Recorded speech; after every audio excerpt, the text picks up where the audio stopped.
Okay ကျွန်တော်တို့အားလုံးပဲပေါ့နော်ဒီ trading ဆိုတာကိုစလုပ်လို့ရှိရင် financial freedom မြင်မြန်ရမယ် share စူးစမ်းပြီးပတ်စံတက်မရရင်တောင်နှစ်လောက်တက်တန်းကြာလာတဲ့အခါ senior တွေလိုမျိုးတစ်လောက်ကိုမြန်မာငွေ340လောက်တော့ပုံမှန်ဝင်မယ် Okay trading ကိုဒီလို mindset တွေနဲ့ဝင်လာရင်တော့မိတ်ဆွေဒီဗီဒီယိုဆုံးဖြတ်ကြည့်ဖို့လိုပါပြီဘာလို့လဲဆိုတော့ကျွန်တော်က trading နဲ့ပတ်သက်တဲ့ system တွေကိုဘာတစ်ခုမှမပြောဘဲနဲ့မြန်မာနိုင်ငံ trader တွေအစစ်စစ် brainwash လုပ်လိုက်လို့ trading ပေါ်မှာအမြင်မှားနေတဲ့မြန်မာ trader တွေရဲ့ဒီမျှော်လင့်ချက်အမှားတွေအတွက်ကျွန်တော်ဗီဒီယိုကနေအထောက်အကူတစ်ခုရလို့ရညာဘောနော်ဒီဗီဒီယိုတွေ psychological ဗီဒီယိုတွေကိုစတိုက်တင်ပြတော့မှမလို့ပဲဖြစ်ပါတယ်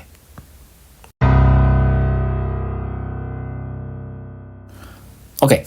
ဒီတော့ကျွန်တော်အစခါပြောခဲ့တဲ့လိုမျိုးပေါ့နော်မျောလင့်ချက်အကြီးတွေနဲ့စဝင်လာပြီးတော့အရန်တန်းပြီးချမ်းသာသွားတာမျိုးတော့မဖြစ်နိုင်ပါဘူ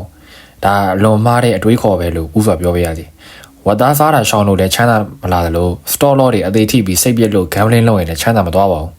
ကျွန်တော်ပေါ့နော်ဒီဗီဒီယိုဆက်မပြောခင် trading ရဲ့အခြေခံအကြောင်းလေးတွေကိုရင်ပြောလိုက်ရအောင်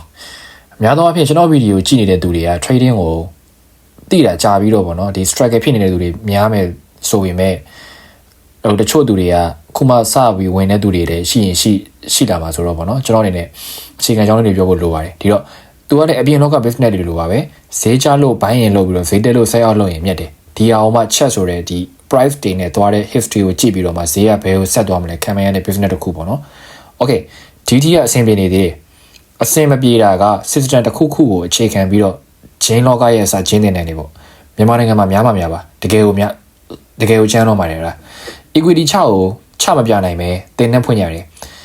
ဟိုတည်ရမလားကျွန်တော်တို့ပြောကြားဥတာတစ်ခုရှိရဗျာလိန်တဲ့ကောင်တွေကလိန်ပါပဲဘာလို့လဲဆိုတော့လိန်ခံနေတဲ့ကောင်တွေကအစင်းနေရှိလို့ right final trader ဆိုရင်လည်း fan out လက်မှတ်တွေ payoff certificate တွေကိုချမပြနိုင်ပဲနဲ့တင်နေဖွင့်ရတယ်မြန်မာနိုင်ငံရဲ့တင်နေကြီးတွေကလည်း9သိန်းကျော်တွေကများတာမလို့လောက်တဲ့သူတွေကလုံပါပဲကိုကတခြားရွေးတတ်ဖို့ပဲလိုတာသူတို့ကဒီတင်နေဆရာတွေကလေဘာလို့သုံးတာလဲဆိုတော့ကျွန်တော်တို့ဒီ trader တွေရဲ့လောဘကိုအဓိကသုံးတာပေးပါဗျာဟိုတချို့တွေကတော့မြတ်ပါတယ်ဒါပေမဲ့သိရမလားတစ်ခါတော့ဗျာကျွန်တော်တို့ဒီအပြင်လောကနဲ့ပြောတော့ရှင်နှလုံးသုံးလုံးထိထိုးသလိုမျိုးရှုံးတာတော့မသိဘူးမြတ်တဲ့ခါမှလို့သိတယ်အဲ့လိုမျိုးပဲအဲ့ဆရာတချို့ကလေ2လ3လလောက်ဇက်တိုက်ရှုံးနေပြီးတော့ဒီတင်နန်းသားတွေလိမ်ပြီးခေါ်ထားတဲ့တင်နန်းသားတွေရဲ့တင်နန်းချင်းနဲ့မြတ်သွားတဲ့ဒီအမျက်တွေနဲ့အထိတ်ထားတဲ့ဒီပေါ့နော်အမျက်တွေကိုမှပြန်ပြီးတင်ကြတယ်အဲ့ဒါကိုပြန်သုံးပြီးတော့တင်နန်းသားဆက်ခေါ်တယ်ဆိုတော့ပြောနေတာရှုံးတော့ကလူမသိသူမသိအရန်ရှုံးခဲ့တယ်တခါလေးမြတ်တာကိုဟိုအများနဲ့မြတ်တဲ့ပုံစံနဲ့ဒီ caption ရေးပြီးတင်လိုက်တယ်အဲ့ဒါကိုဟိုပေါ့နော်ဒီခုမှစဝင်တဲ့ beginner တယောက်အနေနဲ့ဒီ trading system တစ်ခုကိုလိုက်ရှာနေတဲ့သူကအဲ့ဒါကိုကြည့်ပြီးတော့သူကဝင်လာခဲ့တယ်သူစိတ်ထဲမှာဗျာ trading ပေါ်ကိုမြင်တဲ့အမြင်ကတော်တော်မှားသွားပြီဒါစပြီး brain wash ခံလိုက်ရတယ် okay ဒါဆိုရင်ကျွန်တော်တို့အဆုံးရှာရခဲ့တဲ့ရုံတွင်းကြီးတွေကိုဆက်ပြီးဝင်ကြည့်အောင်ကျွန်တော်ခုနကပြောခဲ့သလိုဒီ beginner တယောက်ကပေါ့နော်ကန်ဆိုးပြီးတော့ဂျင်းတင်နေမိသွားတယ်မြန်မာနိုင်ငံမှာလည်းတကယ်ကိုသင်ဟို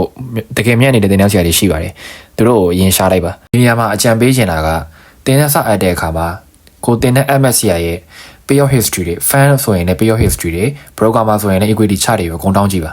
ဒါတွေအကုန်လုံးပြည့်စုံပြီးကိုကကြိုက်ပြီဆိုမှ app ပါကိုယ့်ရဲ့လောဘကိုလုံးဝရှေ့တတ်မတင်ပါနဲ့ system ကောင်းတစ်ခုကိုလည်းရနေပြီဆိုရင်တော့ fan အတွက်ဖြစ်စေ broker အတွက်လည်းဖြစ်စေ sport ကောင်းရမယ် group လည်းရနေပြီဆိုပါတော့ဗျာ community တစ်ခုလည်းရနေပြီဆိုပါတော့ဒီနေရာမှာဒုက္ခလှထပ်ပေးမှာကအစမှာကျွန်တော်ပြောခဲ့တဲ့တင်တန်းဆရာတွေချင်းထည့်ထားတဲ့မိတ်ဆွေရဲ့ trading ပေါ်မြင်နေစိတ်သက်ပါပဲကျွန်တော်တို့အားလုံးကများသောအားဖြင့်ဆိုတာတဲ့ 100% နီးပါးပေါ့နော် trading တွေကိုဝင်လာတာက fast money ပေါ့ပတ်စံရတာအရမ်းမြန်တယ်တခြားလုပ်တွေလို့လည်းအကြိုက်မလုပ်ရဘူးဆိုတော့ဒီ Instagram reels တွေရှိမယ် TikTok ဒီ video တွေရှိမယ် short video တိုလေးတွေရှိမယ်ပေါ့နော်အဲ့ဒါတွေကျွန်တော်တို့ကကြည့်ပြီးတော့ဝင်လာခဲ့တယ်ဒါပေမဲ့ trading ကအဲ့ဒါနဲ့လုံးဝကွာခြားပါတယ်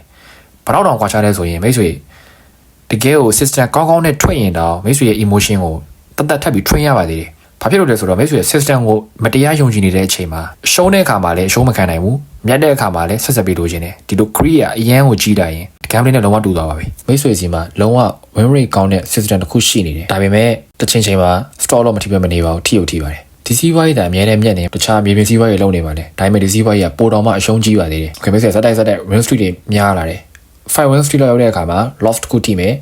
ဒါပေမဲ့မိတ်ဆွေအဲ့ဒါကိုလက်ခံမှာမဟုတ်ပါဘူးဘာဖြစ်လို့လဲဆိုတော့ trading ကိုစဝင်တဲ့အချိန်မှာမိတ်ဆွေရဲ့စိတ်ထဲမှာတွေးထားတာဒီစီးပွားရေးကတကယ်ကိုပေါ့နော်တထိတ်တန်းဖြစ်နေတဲ့စီးပွားရေးလို့မိတ်ဆွေကမြင်ပြီးဝင်လာခဲ့တာဆိုတော့မိတ်ဆွေအဲ့ဒါကို gambling နေနဲ့ revenge ပြန်လုပ်တယ်ဆက်ပြီးလိုက်တယ်ဆက်ပြီးရှုံးရင်နဲ့ပတ်စံတွေအကုန်ပါသွားတယ် အဲ့ဒါကျွန်တော်ပြောတယ်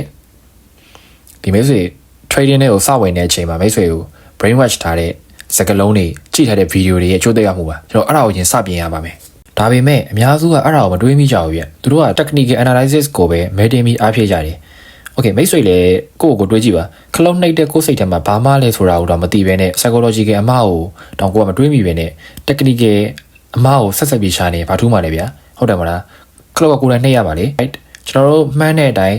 သွားတာက3ခုမှ2ခုမှန်ရင်တော့တစ်ခုကတစ်ချိန်မှာမှားသွားနိုင်တယ်ဆိုတော့ကျွန်တော်တို့အနေနဲ့ကိုယ့်ကိုယ်ရင်တွေးဖို့လိုပါလိမ့်မယ်โอเค